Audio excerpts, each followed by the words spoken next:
मुजफ्फरनगर के वर्तमान और पूर्व सांसद में जुबानी जंग फिर छिड़ गई। इस बार विकास कार्य और रैपिड रेल के प्रस्ताव को लेकर सियासी अदावत की दोनों में शुरुआत होती दिख रही है। पूर्व केंद्रीय मंत्री संजीव बालियान ने सपा सांसद पर गंभीर आरोप लगाए हैं।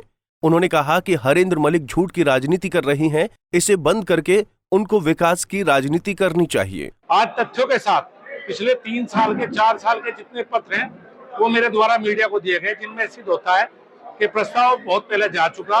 वर्तमान सांसद को इस बारे में ज्ञान नहीं था।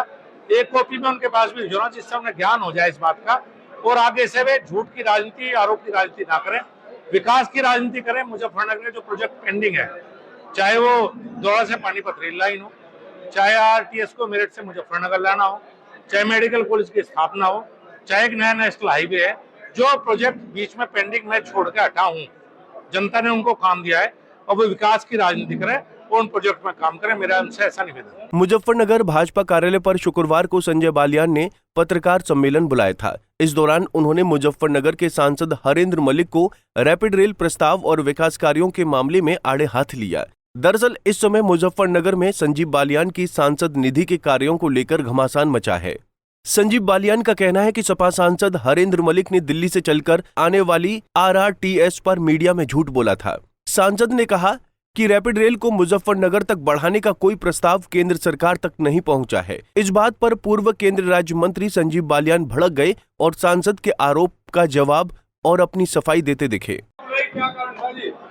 अभी 3 दिन पहले मीडिया के माध्यम से खबर छपी कि RRTS rapid rail transit system जो दिल्ली से चल के मेरठ आती है, उसे मुजफ्फरनगर तक बढ़ाने का कोई प्रस्ताव केंद्र सरकार के पास नहीं पहुंचा। और ये कहा गया उस खबर में कि मैंने इस बारे में मुजफ्फरनगर की जनता से झूठ बोला है। आज मैं सभी डॉक्यूमेंट्स के साथ आपके बीच में आया हूं कि जो वर्तमान सांसद है उन्हें इस बात का ज्ञान नहीं है कि इसकी nodal ministry urban development ministry है। उत्तर प्रदेश सरकार के द्वारा 2020 में इसका प्रस्ताव मुजफ्फरनगर तक बढ़ाने का मेरठ से केंद्र सरकार को भेजा जा चुका है। प्रस्ताव के बाद 80% पैसा केंद्र सरकार और 20% प्रदेश सरकार के द्वारा डीपीआर के लिए जिस संस्था ने डीपीआर बनाया उसको दिया जा चुका है। डीपीआर पूरी बन चुकी है, जिसका प्रेजेंटेशन मेरे समक्ष भी और उत्तर प्रदेश सरकार के समक्ष भी प्रेजेंटेशन हो चुका है। अब ये प्रस्ताव अप्रूवल की स्थिति में आ सकता है। प्रस्ताव पहले गया हुआ है, उनके द्वारा जो कहा गया था वो झूठ था।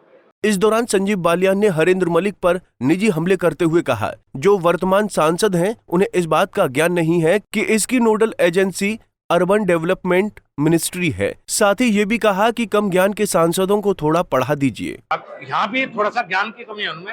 नेशनल हाईवे वो होता है जो एक प्रदेश से दूसरे प्रदेश को जोड़ता है, उन्हें थोड़ा पढ़ा दीजिए बात को। तो एक जिले में एक नेशनल हाईवे नहीं हो सकता। नेशनल हाईवे एक प्रदेश से दूसरे प्रदेश को जोड़ने वाली सड़क नेशनल हाईवे बन सकती है। तो अब ये जो बने हैं, अब ये हो सकता है वे विधायक रहे जब ये नेशनल हाईवे बने हुए, उनके बेटा विधायक रहा जब बनाओ, ये आपको पता है। मुझे ऐसा सवाल पूछो जो आपको ना पता। वहीं बालियान ने यह भी कहा कि अगर वो अपनी नकारात्मक राजनीति छोड़ते हैं तो मेरा पूरा सहयोग रहेगा, लेकिन अगर वो आरोप प्रत्यारोप की राजनीति करना चाहते हैं तो अब मैं भी तैयार हूँ, क्योंकि अब मुझे भी बहुत दिन सहन करते हुए हो गए हैं और हर आरोप का जवाब उन्हें उसी तरीके से दिया जाएगा। मेरा पूरा प्रयास रहेगा। जितनी ताकत अब नहीं है, क्योंकि जनता ने जिनको चुना है वो ताकतवर होते हैं। जनता ने उन्हें काम, मेरा पूरा सहयोग रहेगा, पॉजिटिव सहयोग होगा। अगर वो अपनी नकारात्मक राजनीति छोड़ते हैं तो मेरा पूरा सहयोग रहेगा। अगर वो आरोप प्रत्यारोप की राजनीति करना चाहते हैं तो अब मैं भी तैयार हूँ। मुझे बहुत दिन हो गए सहन करते हुए। हर आरोप का जवाब उन्हें उचित उसी तरीके से दिया जाएगा। वो पूरा मुंह खोलने जितने उनके मुंह में है, पूरा मुंह खोलने के लिए स्वतंत्र है। जैसा उनका उधर से जवाब आएगा, दुगनी ताकत से जवाब दिया जाएगा। आपको बता दें कि लोकसभा चुनाव के समय से सपा सांसद हरेंद्र मलिक और भाजपा के पूर्व सांसद संजीव बालियान के बीच सियासी अदावत चल रही है। बालियान को चुनाव हारने के बाद से हरेंद्र मलिक का मनोबल बढ़ा हुआ है और वो लगातार उनके सांसद कार्यालय के कार्यों पर सवाल उठा रहे हैं, जिस पर जवाब देते हुए अब बालियान ने मलिक के खिलाफ खुलकर लड़ाई का ऐलान किया है। ऐसे में सपा और भाजपा दोनों नेताओं में जुबानी जंग के साथ एक दूसरे को मात देने के लिए ठन गई है, जिस पर मुजफ्फरनगर की राजनीति में सत्ता और विपक्ष में तनातनी है। अब ये देखना दिलचस्प होगा कि बालियान के वार पर हरेंद्र मलिक का क्या पलटवार होता है। पंजाब केसरी टीवी के लिए मुजफ्फरनगर से अमित कुमार की रिपोर्ट। हमसे जुड़े रहने के लिए हमारे YouTube चैनल को सब्सक्राइब करें और नई वीडियो की नोटिफिकेशन के लिए बेल आइकॉन को दबाएं।